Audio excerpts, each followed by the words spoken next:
Hello commandos, welcome to Biomentors classes online and this is first day of session 2021 और ये आज पहला दिन है जब हम सेशन 2021 के नीट एग्जाम की प्रिपरेशन को स्टार्ट करने वाले हैं। ठीक है, और कुछ चीजें मैं आपको पहले क्लैरिफाई कर दूं यहाँ पे।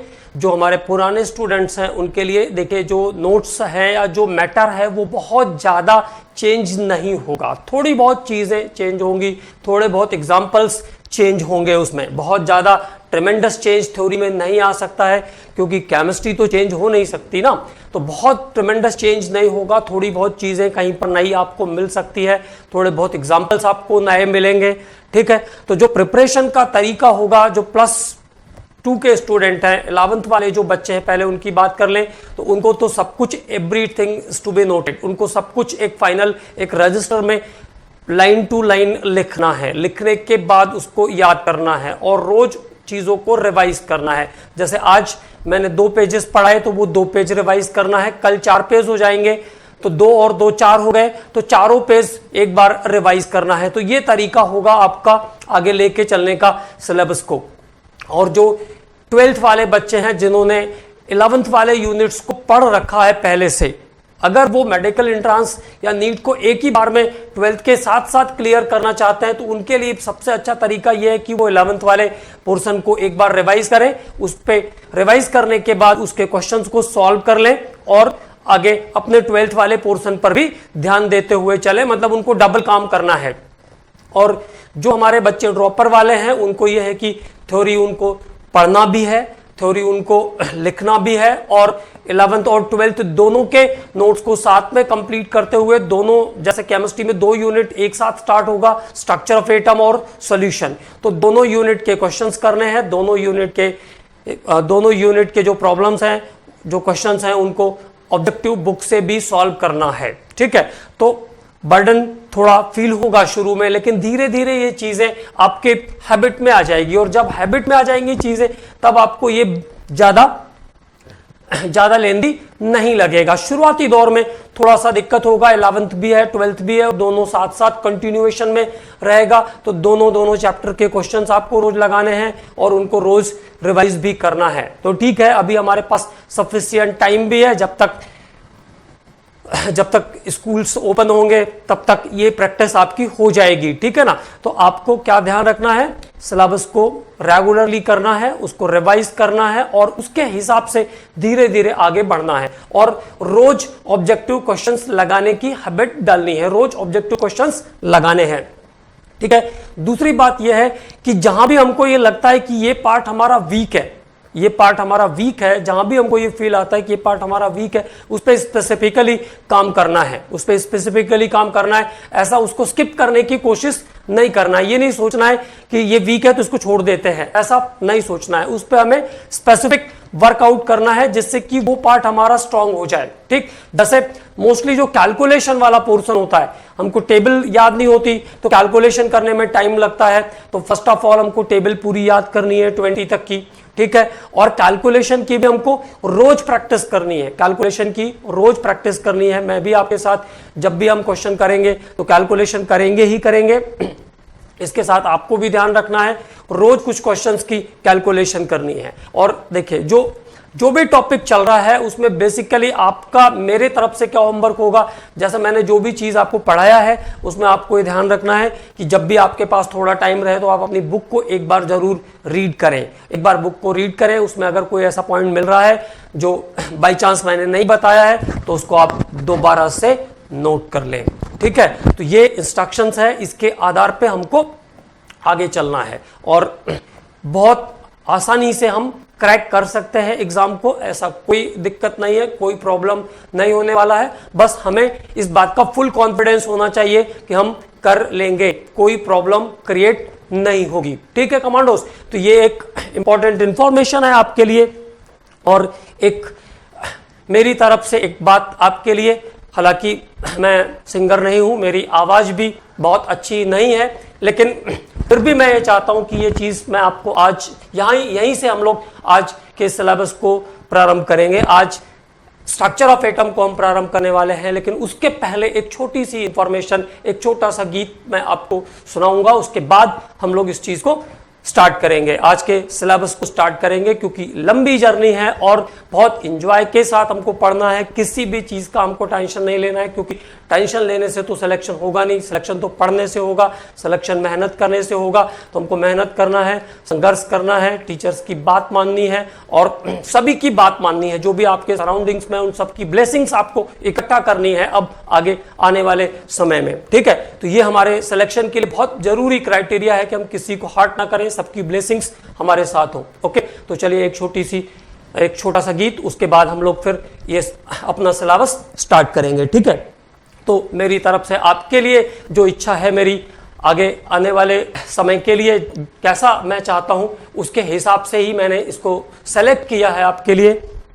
एंड दैट इज आ चल के तुझे मैं लेके चलूं एक ऐसे गगन के तले, आ चल के तुझे मैं लेके चलूं एक ऐसे गगन के तले, जहां गम भी ना हो आंसू भी ना हो, जहां गम भी ना हो आंसू भी ना हो, बस प्यार ही प्यार पले, आ चल के तुझे मैं लेके चलूं एक ऐसे गगन के तले।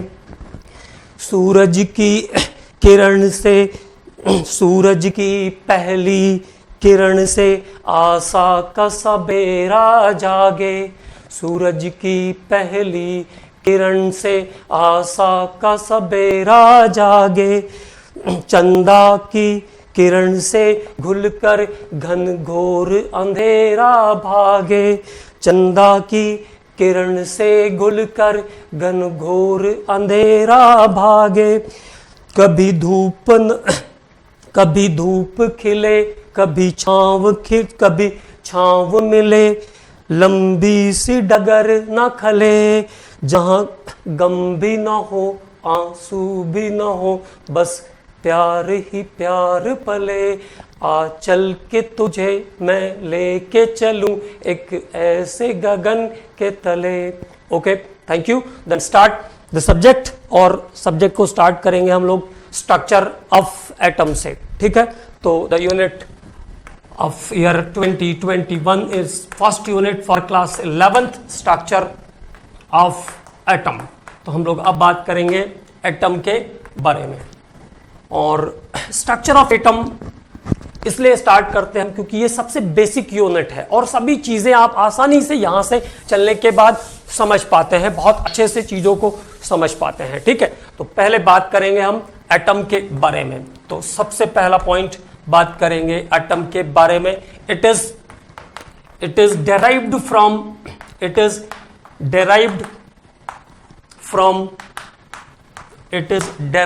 from Greek word,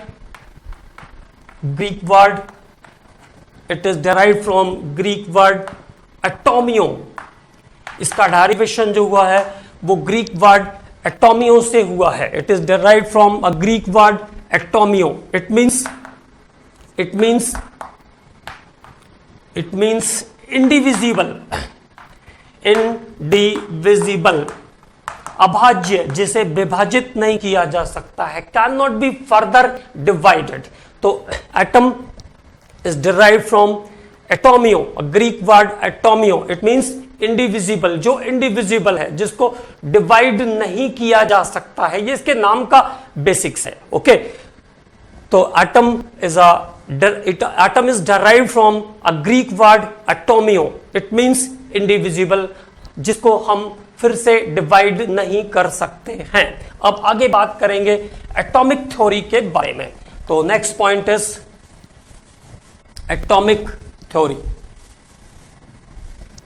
अगला पॉइंट जिस पे हमको बात करना है वो है एटॉमिक थ्योरी।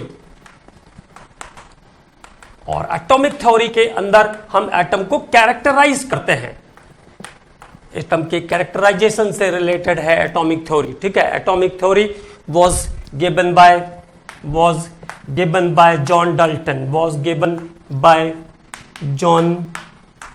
Dalton। किसने दिया एटॉमिक थ्योरी को? जॉन डाल्टन ने दिया। ठीक है, शुरुआती मैटर को हम लोग बहुत आराम से कैरी आउट करेंगे, है ना, धीरे धीरे पढ़ेंगे इसको ताकि चीजें डेप्थ तक जाए, है ना। बहुत इंपॉर्टेंट नहीं है, 9th क्लास में भी है ये सब चीजें, तो 11th के हिसाब से उतना इंपॉर्टेंट नहीं है, लेकिन चीजें हम एक बार रिवाइज करेंगे तो रिकॉल हो जाएगी और हमको सभी चीजें ध्यान रहेगी कि किस चीज को हमने कहां से लिंक अप किया है। ठीक है, तो atomic theory was given by John Dalton. किसने दिया एटॉमिक थ्योरी को? जॉन डाल्टन ने दिया। और क्या क्या कहा, तो पहले बात कर लेते हैं। Every matter is composed of, और मेड अप आप भी कह सकते हैं, every matter is composed of extremely light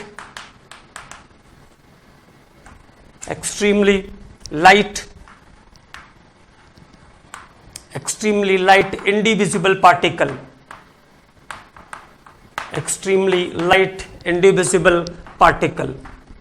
every matter is composed of extremely light indivisible particle. It's called an atom. Every matter is composed of extremely light indivisible particle is called an atom. मतलब सभी पदार्थ जो है वो सूक्ष्म कणों से मिलकर बने होते हैं और उसे हम कहते हैं परमाणु। ठीक है, तो every matter is composed of extremely light indivisible particle is called an atom. And now the characteristics of atom. अब एटम में क्या कैरेक्टरिस्टिक्स होती है उसकी बात करते हैं। What are the characteristics of atom? तो अगली बात करेंगे हम लोग कैरेक्टरिस्टिक्स ऑफ एटम के बारे में। तो नंबर 1, पहला, हार्ड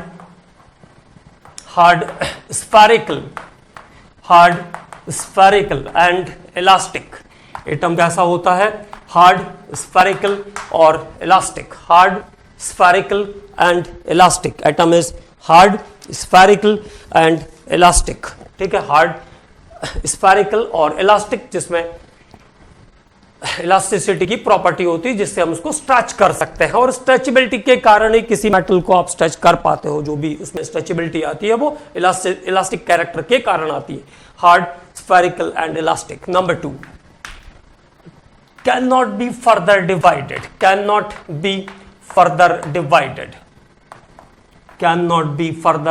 डिवाइडेड। एटम को हम फर्दर डिवाइड नहीं कर सकते हैं, ऐसा डाल्टन्स एटॉमिक थ्योरी कहता है। But practically according to modern atomic theory it is not for long time. बहुत ज्यादा समय तक ऐसा नहीं हो सकता, इसको डिवाइड कर पाते हैं। ठीक है, तो can not be further divided. Number 3, atoms can not B created or destroyed during chemical reaction. Atoms cannot be created or destroyed during chemical reaction. किसी भी केमिकल रिएक्शन के थ्रू ना तो हम एटम को क्रिएट कर सकते हैं और ना तो डिस्ट्रॉय कर सकते हैं, according to Dalton's atomic theory. तो हार्ड, स्फेरिकल और इलास्टिक होता है। Can not be further divided, can not be created और डिस्ट्रॉयड ड्यूरिंग केमिकल रिएक्शंस। इसको हम केमिकल रिएक्शन के थ्रू ना तो क्रिएट कर सकते हैं और ना ही डिस्ट्रॉय कर सकते हैं। अगली बात, all atoms of an element. Number 3, number 4 आ जाएगा, है ना। नंबर 4th पॉइंट पर बात करेंगे।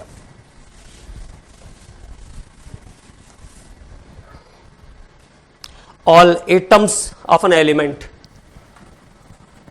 all atoms of an element, all atoms of an element, all atoms of an element are identical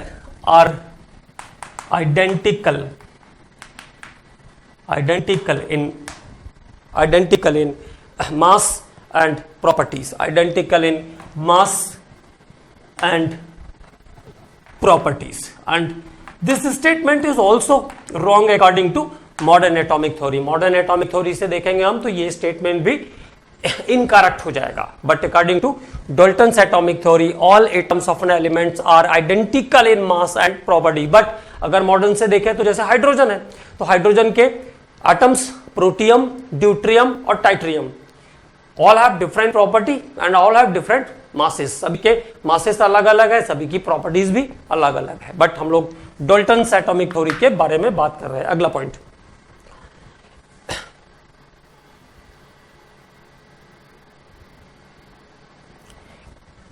for stable existence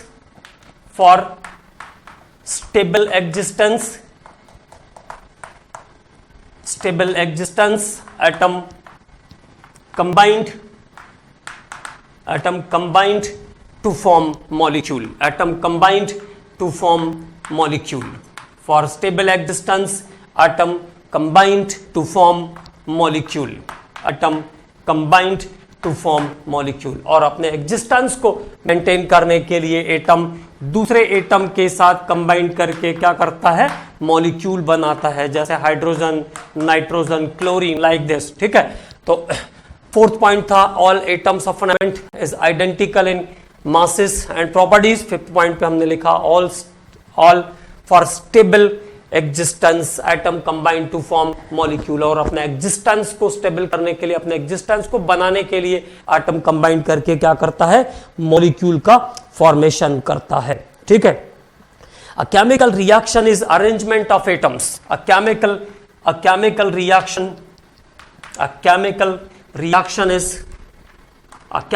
reaction is arrangement of atoms,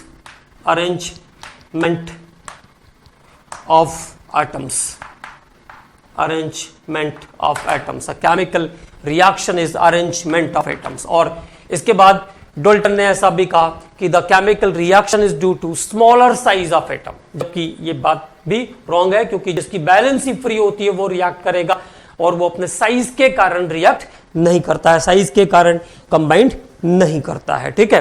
तो chemical reaction, the chemical combination between atoms, the chemical combination और chemical reaction भी कह सकते हैं हम, chemical reaction between atoms is due to small size, okay। The chemical combination between atoms or chemical reaction between atoms is due to small size। So it is the characteristics of the Dalton's atomic theory। और इसके बाद Dalton ने ऐसा कहा कि जो भी element combine करेंगे वो हमेशा सिंपल रेशो वाले कंपाउंड का फॉर्मेशन करते हैं, और ये बात भी इनकरेक्ट है। तो this is the same important point related with the atomic theory. तो एटम का डेरिवेशन एटोमियो से हुआ है, जिसका मीनिंग है individual, can not be further divided, जिसको हम फर्दर डिवाइड नहीं कर सकते हैं। Atom is hard, spherical and elastic, can not B further divided, cannot be created or destroyed during chemical reaction, and all atoms of an element have same atomic mass and same chemical reactivity। और इसके बाद atoms small size के होते हैं, इसलिए वो chemical combination करते हैं। The reaction is said to be transformation of atoms into molecule। तो it is about the atomic theory, okay। अब अगले पॉइंट पर आते हैं। The next point is cathode rays. तो कैथोड रेज एक्सपेरिमेंट के बारे में हम लोग अब बात करेंगे। और कैथोड रेज को डिस्कवर किया विलियम क्रूक्स और जूलियस प्लकर ने। तो इसमें अगला पॉइंट जो जाएगा, पहला पॉइंट जो लिखेंगे हम वो क्या होगा, cathode rays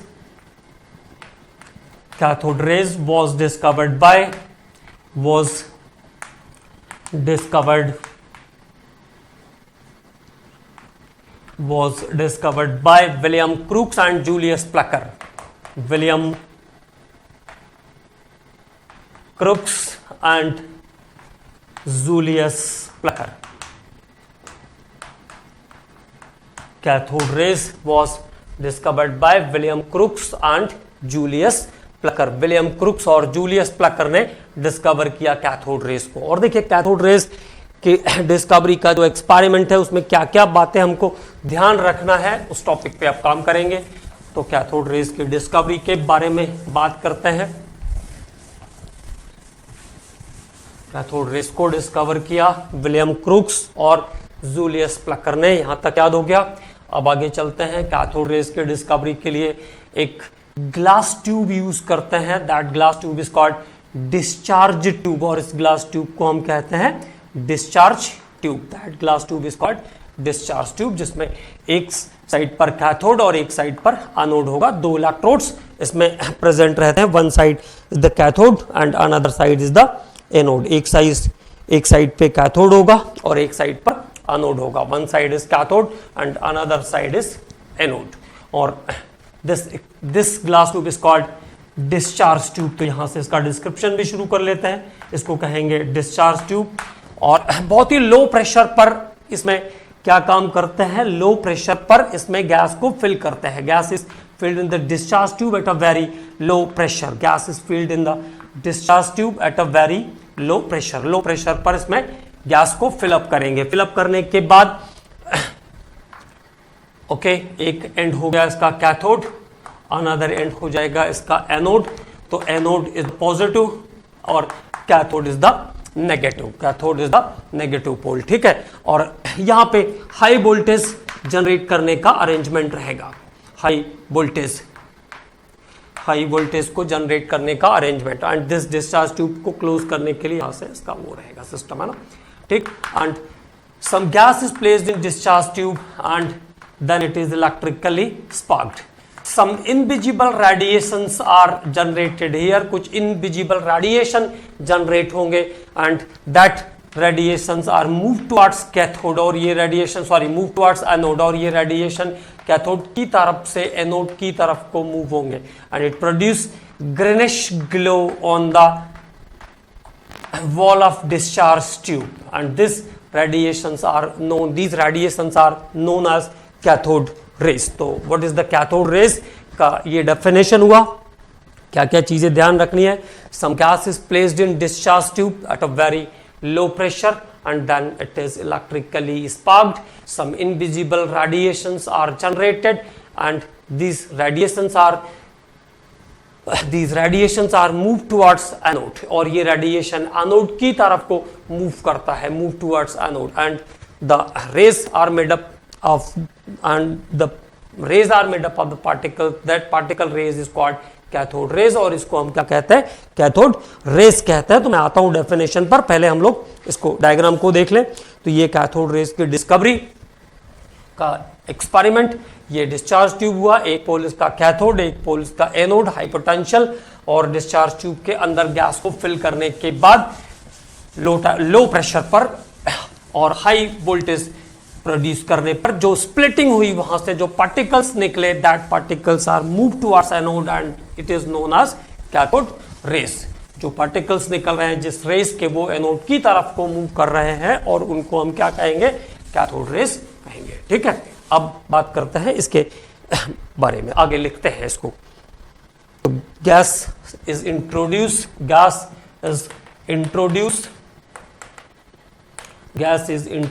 in discharge tube. Gas is introduced in discharge tube at a very low pressure. Gas is introduced in discharge tube at a very low pressure. Gas is introduced in discharge tube at a very low pressure, and then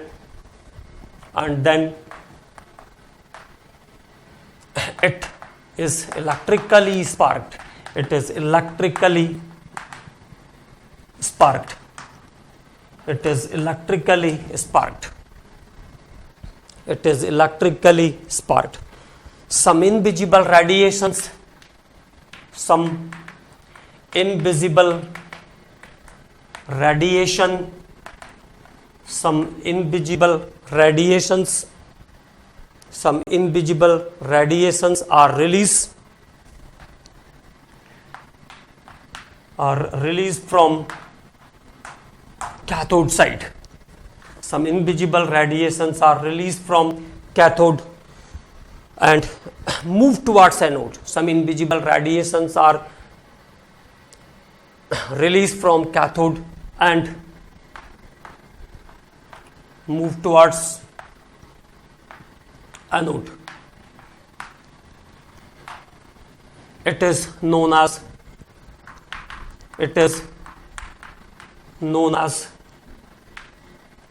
cathode rays. तो ये invisible radiations जो cathode से anode की तरफ को जा रहे हैं, इसको हम कहते हैं कैथोड रेज। इतना ध्यान रख लेंगे, इतना सफिशिएंट है, बस एक लाइन। ओके, तो some invisible radiations are release from cathode side and it is move towards anode, it is known as cathode rays, और इनको हम क्या कहते हैं, कैथोड रेज कहते हैं। ठीक है, तो some gas is placed in discharge tube at a very low pressure, then it is electrically sparked, some invisible radiations are released from cathode side and it is moved towards anode, और जो कि anode की तरफ को चलते हैं, और इनको हम कहते हैं cathode rays, that are known as cathode rays. Okay, अब आगे बात करते हैं प्रॉपर्टीज ऑफ कैथोड रेज की, क्या क्या इंपॉर्टेंट प्रॉपर्टीज है कैथोड रेज में, इस टॉपिक पर बात करेंगे। Properties of cathode raise, number 1, cathode rays में क्या क्या प्रॉपर्टी है उस टॉपिक पे बात करना है। Cathode rays are travel in straight lines, cathode rays are travel in, number 1, travel in straight line, cathode rays are travel in straight lines, cathode rays हमेशा स्ट्रेट लाइंस में चलते हैं, cathode rays are travel in straight line. ये बात justify कैसे होगी, an object placed in the path of cathode rays, अगर इसके रास्ते में आप कोई चीज रख दो, an object placed in path of cathode rays cast a sharp shadow, तो उसकी शैडो बनाएगा, जिससे ये बात प्रूफ होगी कि कैथोड रेज जो होता है वो स्ट्रेट लाइन में चलते हैं, cathode rays are travel in straight lines. Okay, number 2, it has kinetic energy, अगर चल रहे हैं तो कौन सी एनर्जी होगी, kinetic energy, it has kinetic energy, और कैथोड रेज में काइनेटिक एनर्जी होगी, it has kinetic energy. Number 3,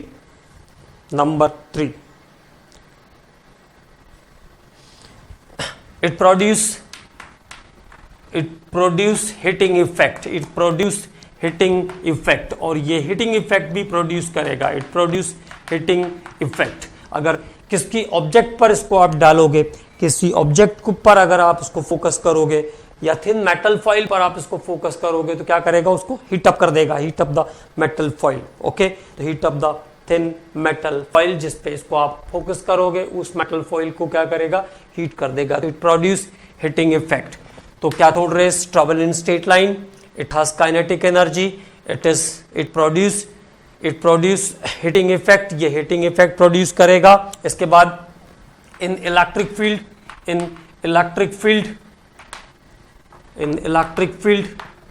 it is attracted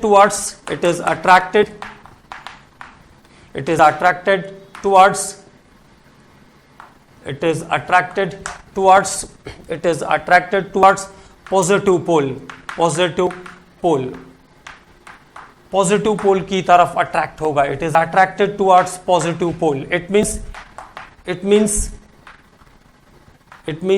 is negatively charged, charge. इसका मतलब है कैथोड रेज जो होते हैं वो नेगेटिव चार्ज होते हैं। ठीक है, बाद में इसी कैथोड रेज एक्सपेरिमेंट से बाद में इलेक्ट्रॉन की डिस्कवरी भी हुई थी। ठीक है ना, तो अगली बात क्या ध्यान रखना है, क्या क्या पॉइंट्स हो गए, travel in straight lines, it has kinetic energy, produce heating effect in electric field, it is attracted towards positive pole, it means it is itself negatively charge. तो कैथोड रेज कैसे होते हैं, नेगेटिव चार्ज रेज होते हैं, cathode rays are negatively charged. अगला point, और किसी भी मेटल फॉइल पर आप इसको डालोगे तो ये मेटल फॉइल को पेनिट्रेट करके बाहर निकल जाएगा, मेटल फॉइल को पेनिट्रेट कर देगा। तो it is able to penetrate thin metal sheet, it is able to penetrate thin metal sheet, ये थिन मेटल शीट को पेनिट्रेट कर देगा, it is able to penetrate the thin metal sheet, able to penetrate the thin metal sheet. ठीक है, it is able to penetrate the thin metal sheet. Cathode rays ionise the gas, cathode raise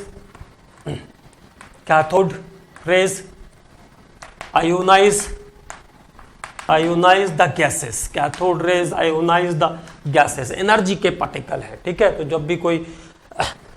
जब भी कोई substance absorb करने की कोशिश करेगा या कोई एलिमेंट इसको एब्जॉर्ब करने की कोशिश करेगा तो आयंस में कन्वर्ट हो जाएगा, आयोनाइज द गैस, ओके। और अगली बात, cathode rays ionise the gas through which they pass, जहां जिस गैस से भी आप उसको पास करोगे उससे उसको आयोनाइज करने की कोशिश करेगा या आयोनाइज कर देगा। When strike to the wall of discharge tube, when strike to the wall of discharge tube, strike to the wall of discharge tube, और जब इसको डिस्चार्ज ट्यूब की वॉल पर स्ट्राइक करने दिया जाता है या हो ही जाएगी डिस्चार्ज जब जनरेट होकर आगे जाएगी, तो when strike to the wall of discharge tube it produce green fluorescence, it produce green fluorescence, fluorescent का मतलब होता है चमक, है ना, ग्लो प्रोड्यूस करेगा थोड़ी देर के लिए, है ना, it produce green fluorescence। तो कैथोड रेज को अगर स्ट्राइक करने देंगे डिस्चार्ज ट्यूब की वॉल से या जब वो वॉल से स्ट्राइक होगी then it produce green fluorescence. तो this is the important property related with the cathode rays. ये कैथोड रेज और कैथोड रेज से रिलेटेड इंपॉर्टेंट प्रॉपर्टीज है, ठीक है। अब कैथोड रेज के बाद हम लोग बात करेंगे एनोड रेज के बारे में। इसके सारे पॉइंट्स मैंने इसलिए लिख दिए ताकि आप एक बार फाइनली इसको नोट्स में कन्वर्ट कर लो, और इनमें ऐसा कुछ है नहीं, ये सब चीजें आपने 9th में पढ़ा है तो पहले से ही याद रहती है, बट एक बार इनको हमें रिवाइज कर लेना है क्योंकि कुछ भी छोड़ना नहीं है। ये बात इंपॉर्टेंट है ना। अभी बात करेंगे हम लोग कैथोड रेज के बाद, अब बात करेंगे एनोड रेज के बारे में। एनोड रेज, और एनोड रेज को हम पॉजिटिव रेज भी कहते हैं, पॉजिटिव रेज, और पॉजिटिव रेज के साथ साथ इसको हम कैनल रेज भी कहते हैं, also called canal rays. Canal से पास आउट होकर आती है इसलिए कैनल रेज भी कहते हैं। तो पॉजिटिव रेज, कैनल रेज और anode rays was discovered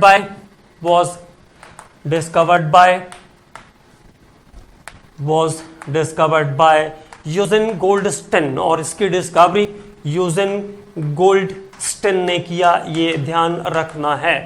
was discovered by Eugen Goldstein, इसकी खोज यूजिन गोल्डस्टेन ने की। तो एनोड रेज की discovery Eugen Goldstein, anode rays was discovered by Eugen Goldstein, anode rays को डिस्कवर किया यूजिन गोल्डस्टेन ने, ठीक है। अब बात करते हैं इसके एक्सपेरिमेंट के बारे में। तो एक्सपेरिमेंट पर जाने से पहले इसको थोड़ा सा समझते हैं बात को कि हो क्या रहा है, अल्टीमेटली बात क्या है, ठीक है। तो देखो, सबसे पहली बात तो ये थी कि जो गैस हम प्लेस करते हैं डिस्चार्ज ट्यूब के अंदर इनिशियली वो है हाइड्रोजन। तो हाइड्रोजन गैस के पास एक प्रोटॉन होगा न्यूक्लियस में और उसके पास बाहर ऑर्बिट में एक इलेक्ट्रॉन प्रेजेंट होगा। ये बेसिक एक्सपेरिमेंट की बात कर रहा हूं मैं, ठीक है। अभी तक चूंकि इलेक्ट्रॉन प्रोटॉन की कोई डिस्कवरी हुई नहीं थी इसलिए हमने उसको कहा नहीं, हमने सिंपली बोल दिया it is negative charge rays, it is positive charge rays, that is known as cathode rays and anode rays. But finally what happens here, तो पहले और न्यूक्लियस के अंदर एक प्रोटॉन और हाइड्रोजन के बाहर के ऑर्बिट में एक इलेक्ट्रॉन। फर्स्ट टाइम जब हमने इलेक्ट्रिकल स्पार्किंग किया तो ये इलेक्ट्रॉन्स बाहर निकले। तो इलेक्ट्रॉन्स बाहर निकले मतलब नेगेटिव चार्ज बाहर निकले। आज की डेट में हमें पता है कि इलेक्ट्रॉन्स है, उस समय कुछ भी पता नहीं था। तो जो भी पार्टिकल्स बाहर निकले वो किधर की पोल की तरफ गए, पॉजिटिव पोल की तरफ मूव किए, पॉजिटिव पोल की तरफ गए, ठीक। तो the rays of electrons are known as cathode rays. ऐसा अभी हम कह सकते हैं कि इलेक्ट्रॉन की जो रेज बनी उसको हमने क्या कहा, कैथोड रेज कहा, ठीक। अब जब आपने हाइड्रोजन गैस को स्प्लिट करके उससे इलेक्ट्रॉन को बाहर निकाल दिया, इलेक्ट्रॉन के बाहर निकालने के बाद अब क्या पार्ट बचा है, that remaining part content only proton. अब रिमेनिंग पार्ट में क्या बचा, प्रोटॉन बचा। तो that protons it is known as residue of cathode rays. It means the remaining part containing only proton is placed in the discharge tube again and it is electrically sparked, then some invisible radiations are again comes out, some invisible radiations are again comes out and it is collected near the cathode, near the perforated cathode. ठीक है, and that rays are known as anode rays or positive rays or canal rays, जिसको हम anode rays, positive raise या canal raise कहते हैं. तो this is the basic experiment. अब हम लोग इसके बारे में बात करते हैं, इसको लिखते हैं व्हाट हैपेंस हियर. तो अब बात करेंगे हम लोग एनोड रेज के बारे में.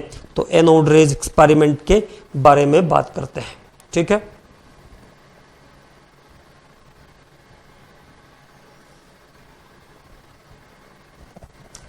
तो एनोड रेज एक्सपेरिमेंट किसने डिस्कवर किया एनोड रेज को?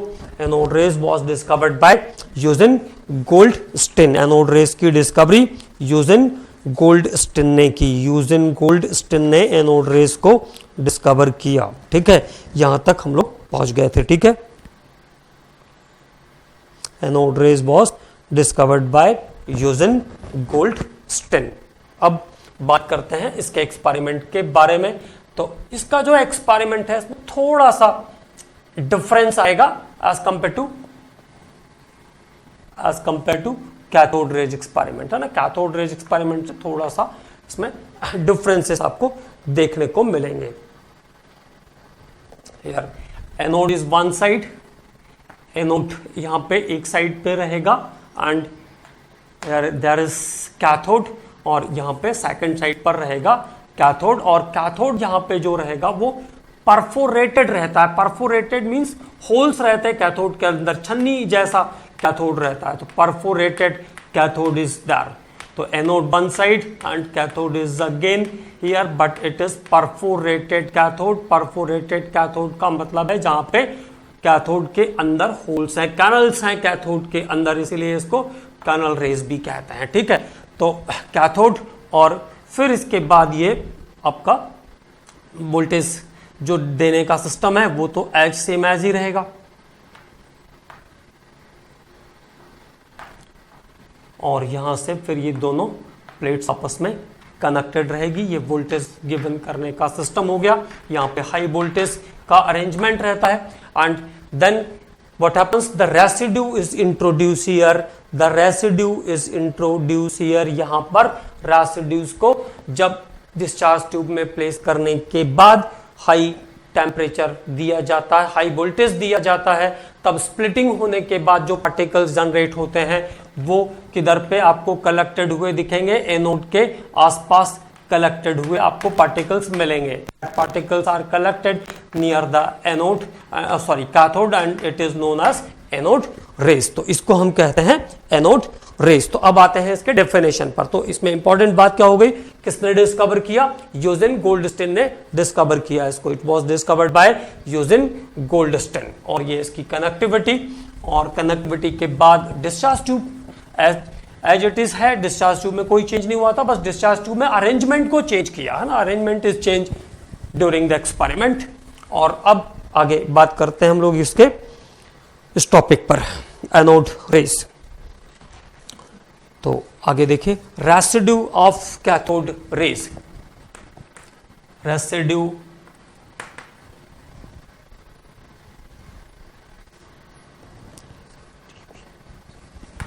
residue of cathode rays. Residue of cathode rays introduced or placed in discharge tube. कह लीजिए placed in discharge tube, placed in discharge tube, placed in discharge tube at a very low pressure, at a very low pressure. Placed in discharge tube at a very low pressure. Residue of cathode rays placed in discharge tube at a very low pressure, and it is electrically sparked, and then it is electrically sparked. residue of cathode rays placed in discharge tube at a very low pressure and then it is electrically sparked. Some invisible radiations, some invisible radiations are released. Some invisible radiations are released. Some invisible radiations are produced or released. ठीक है, तो some कुछ invisible radiations यहाँ से आए. Residue of cathode rays placed in discharge tube at a very low pressure by using. अच्छा, एक line miss हो रहा है तो उसको भी ध्यान रखेंगे. Residue of cathode rays are placed in discharge tube at a very low pressure by using a perforated cathode in the middle of the discharge tube. एक पॉइंट यहाँ पे और एड अप कर देते हैं. तो residue of cathode rays are placed in discharge tube at a very low pressure by using a perforated cathode, by using a perforated cathode in the middle of the discharge tube, by using a perforated cathode in the middle of the discharge tube, by using a perforated cathode in the middle of the discharge tube, by using a perforated cathode in the middle of the discharge tube. Then it is electrically sparked. Then it is electrically sparked. उसके बाद electrical sparking की गई. As it is है cathode rays जैसा ही. Then it is electrically sparked. Some glow is produce. Some glow is produce. Some glow is produced behind the anode, behind the cathode. Some glow is produced behind the cathode. Some glow is produced behind the cathode. Positive charge है तो कहां जाएगा? Negative charge के पास जाएगा. तो some glow is produced behind the cathode. It is known as anode rays. It is known as anode rays or positive rays or canal rays. तो इसको कहते हैं हम anode rays, positive rays और canal rays. Okay, तो this is about the discovery of anode rays. जो basic points हमको ध्यान रखने हैं वो ये कि नेगेटिव चार्ज पार्टिकल से कंपोज जो रेज आई वो कैथोड रेज है और पॉजिटिव चार्ज पार्टिकल से जो रेज निकली, पॉजिटिव चार्ज पार्टिकल की जो रेज निकली उसको हम क्या कहते हैं? एनोड रेज कहते हैं. दोनों की प्रॉपर्टी को थोड़ा ध्यान रखना है ना, दोनों की प्रॉपर्टीज इंपॉर्टेंट है, उस पर कभी क्वेश्चन आ सकता है. तो अब बात करते हैं प्रॉपर्टीज ऑफ एनोड रेज की. तो let's talk about properties of anode rays.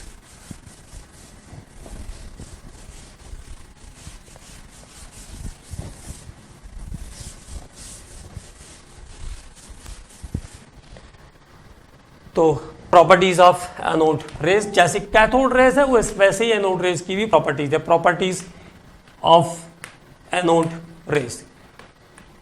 Anode rays की क्या क्या प्रॉपर्टीज है वो देखते हैं. Number 1, travel in straight line.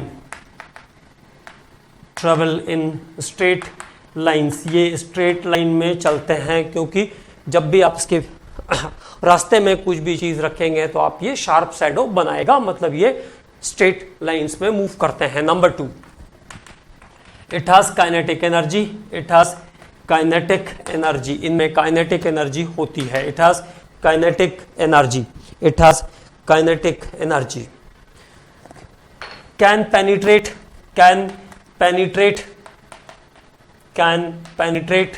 thin metal sheet. Can penetrate thin metal sheet. और ये पतली मेटल की शीट को पेनिट्रेट कर देते हैं. Can ionize the gases. Can can ionize the gases. तो ऑलमोस्ट जो एनोड रेज की प्रॉपर्टीज है वो कैथोड रेज के जैसी ही है ना। Travel in straight line, kinetic energy, penetrate the thin metal sheet, can ionize the gases. बस एक प्रॉपर्टी का डिफरेंस होगा, वो ध्यान रखना है। In electric field the cathode rays are attracted towards positive pole. तभी हमने ये बताया था कि कैथोड रेज कैसे होता है, नेगेटिवली चार्ज होते हैं, but the anode rays are attracted towards negative pole. तो ये बात हम कह पाएंगे कि this is made up of positive charge particles. Okay, तो एक जो खास बात है वो क्या, in electric field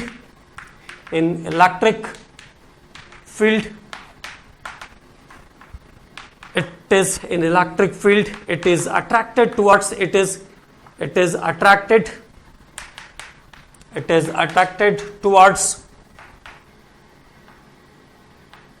attracted towards negative pole. It is attracted towards negative pole. Electric field में ये किधर को जाते हैं, नेगेटिव पोल की तरफ जाते हैं। Attracted towards negative pole, it means